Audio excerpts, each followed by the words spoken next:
Good morning all, CamelbackTrading.org coming to you this Monday morning, April 8th. We are looking at Window Trader's market profile of the ES NQ. Hope everybody had a nice weekend. So a couple of things to really focus on this morning, and no, the eclipse is not one of them. The big thing is we are in a balance and more importantly an inside day. Look how mechanical the overnight is so far. Overnight high at value high from Friday, just under where those other set of single prints start after we ate into them. The overnight low right at our afternoon pullback low. Same basically in NQ. Okay, wide overnight pox forming. I think we spoke about this on Friday in the room and on the video. Opening inside of Friday's range, you are going to need your hard hats on. You're going to have tremendous chop here.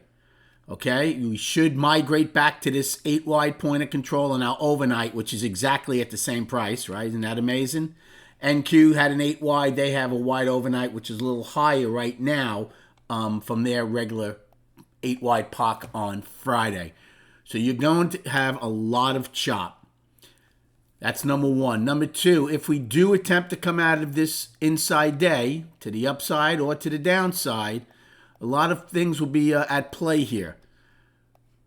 Do we get a clean break and you go with it and monitor for continuation and it continues, or just as importantly, lack of back inside of Friday's range? It's something that's going to be very important, right?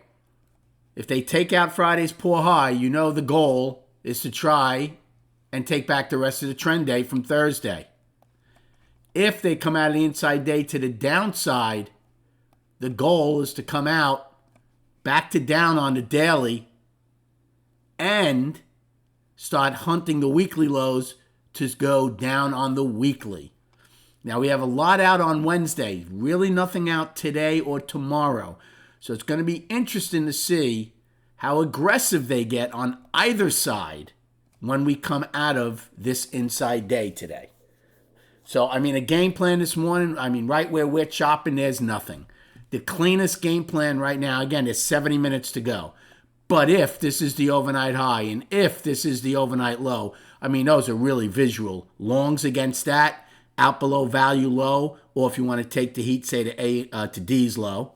And up here, a short against this, out against the poor high, and then see how much of this they take back, right? I'm not going to stay in here the whole time, but maybe a couple of points above the poor high, get out and reassess.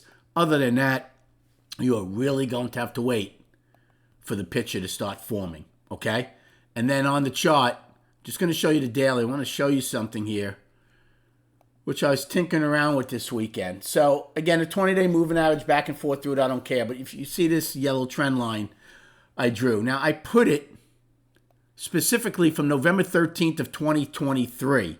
And the reason for that, even though we had two large gaps prior to this one below us, we didn't really break out of this whole mess, right? Even with these two big gaps until this gap up here. And ever since then, we went what? Bull, balance, tried to go bear, back to balance, bull. So since November of last year, we broke below this once, and now look where we are on from the last 2 days. So it's going to be interesting to see that. And again, I think that's the more relevant point because this was all a level that they spent from mid-September to mid-November after going down, going back to balance, trying to go up, back to balance, back to down, only to finally go balance up, and then after two large gaps here, the largest gap of them all here, and we shot up to all-time highs. So it will be interesting over the next coming days to see if we stay above that or we get some acceptance below it, especially if we take out some more weekly lows. Thank you for liking and subscribing to this channel. Good luck trading today, and we'll recap at 4 p.m.